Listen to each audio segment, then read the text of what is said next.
축산, 검협전.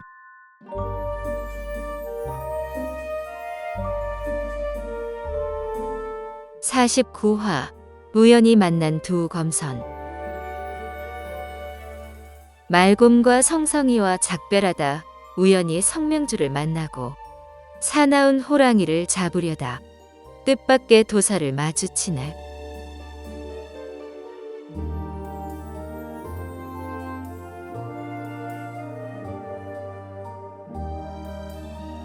이영경은 얼마 전까지 별의별 괴물을 다 상대했지만 이렇게 무시무시한 호랑이는 난생 처음이었다. 하지만 주저하지 않고 당장 자연검을 뽑았다. 이때 새로운 사냥감을 발견한 호랑이가 앞다리를 구부린 채 으르렁거렸다. 금빛 안광을 번뜩이며 입을 쩍 벌리자 날카로운 송곳니 4개가 드러났다.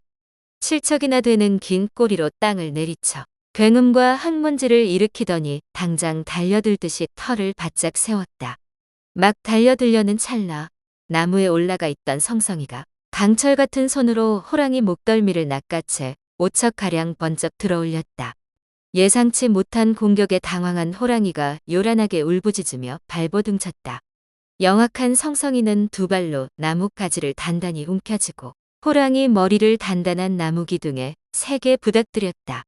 제 아무리 힘센 호랑이라 한들 허공에 매달려 힘을 쓰지 못하니 머리가 부딪힐 때마다 괴성을 질렀다.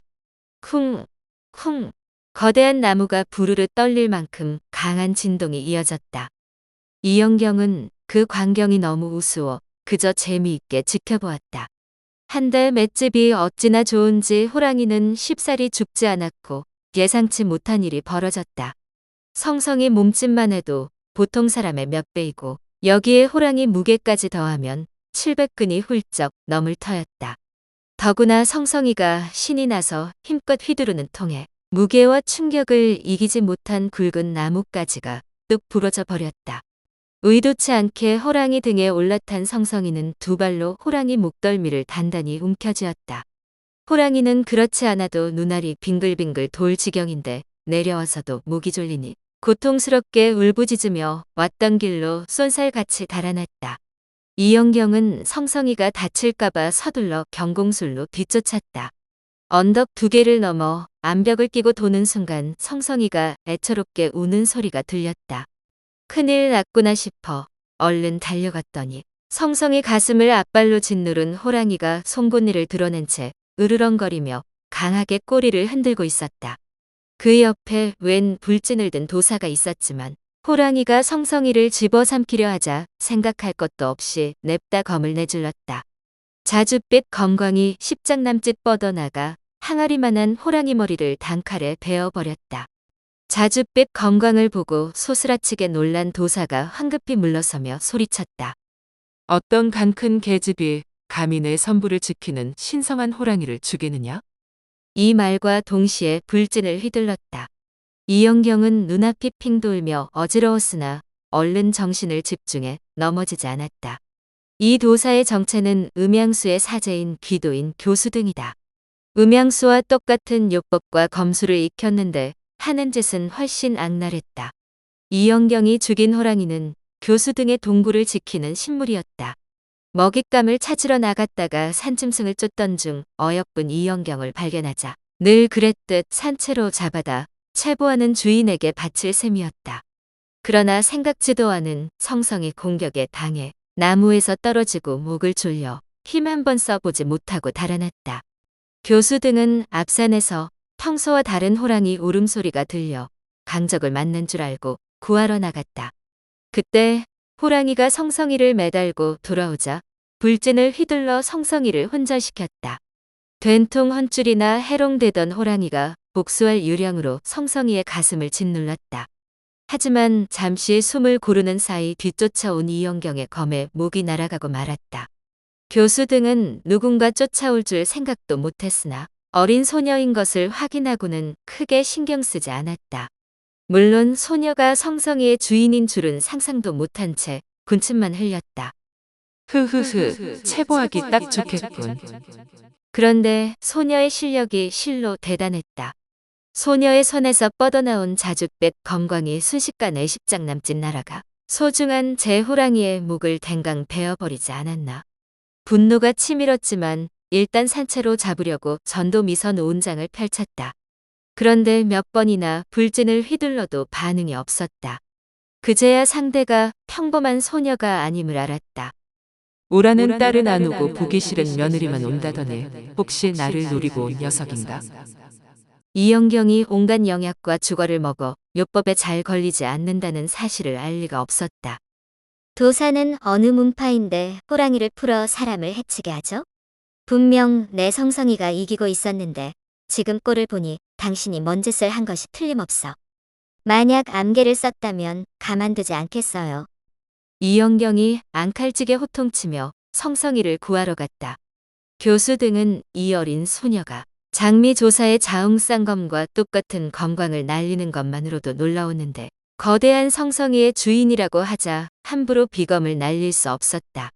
그런데 가만 들어보니 세상 물정 모르는 아이일 뿐 자신에게 복수하러 온 것 같지는 않았다.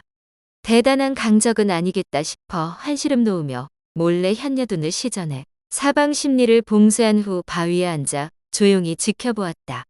성성이는 매우 고통스러운지 얼굴을 잔뜩 찌푸린 채 눈물까지 흘렸다. 주인을 보고 힘겹게 몸을 일으키고 교수 등을 가리키며 무어라 말하려 했으나 목소리가 나오지 않았다. 도사의 요법에 당한 것이 틀림없었다. 나쁜 놈. 성성이가 말을 못하잖아. 가만두지 않을 거야. 성성이가 다시 제 목구멍을 가리키자 목이 메어 말을 못하나 싶어 얼른 보따리를 열었다. 작과 죽대뿌리 그리고 주과가 10개 넘게 있어 그중 2개를 먹였다. 생각할수록 화같이 밀어 벌떡 일어나 삿대질하며 소리쳤다. 나쁜 자식. 내 성성이를 이 꼴로 만들다니. 당장 되돌려 놓지 않으면 내 놈 혓바닥을 잘라 똑같이 벙어리로 만들어버리겠어. 이 천하의 나쁜 놈아.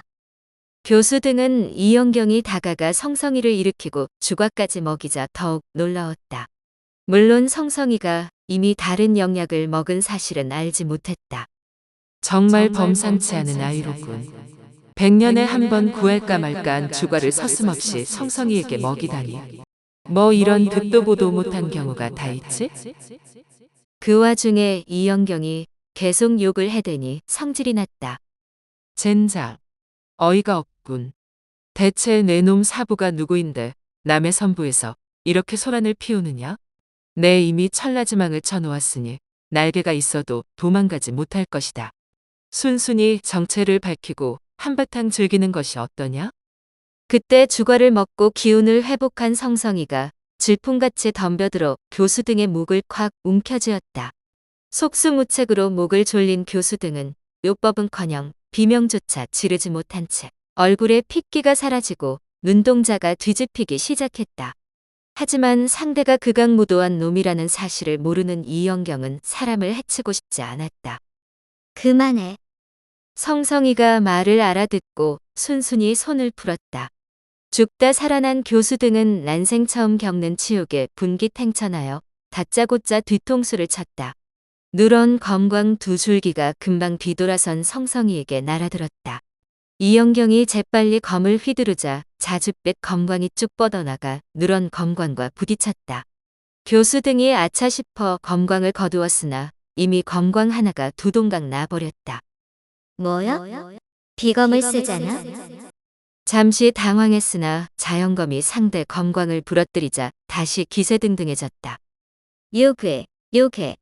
비검. 성성이가 드디어 목이 트였는지 큰 소리로 같은 말을 반복했다. 가만 생긴 것도 이상하고 엄청나게 큰 호랑이를 키우는 도사라. 신통한 성성이가 저렇게 말하는 걸 보니 혹시 사람 모습을 한 요괴인가? 그래서 다시 검을 휘두르려는데 교수 등이 욕을 짓거렸다. 겁대가리 없는 년. 감히 내 비검을 부러뜨려? 내년은 이미 천라지망에 걸린 참새나 다름없다. 지금이라도 순순히 무릎 꿇으면 나랑 동굴에 들어가 즐거움을 누릴 수 있어. 그렇지 않으면 비참하게 죽어가며 후회하게 될 것이다.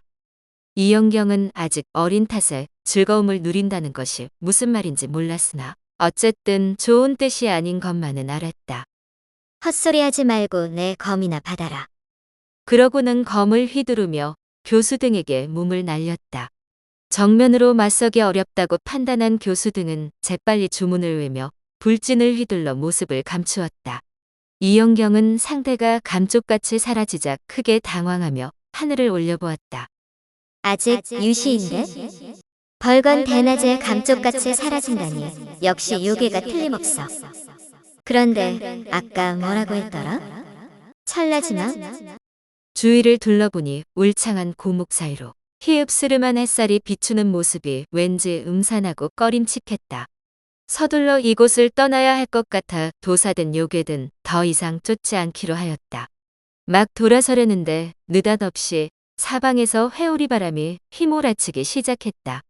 여기저기에서 수장에 달하는 모래 기둥이 솟구쳐 이영경을 에워쌌다.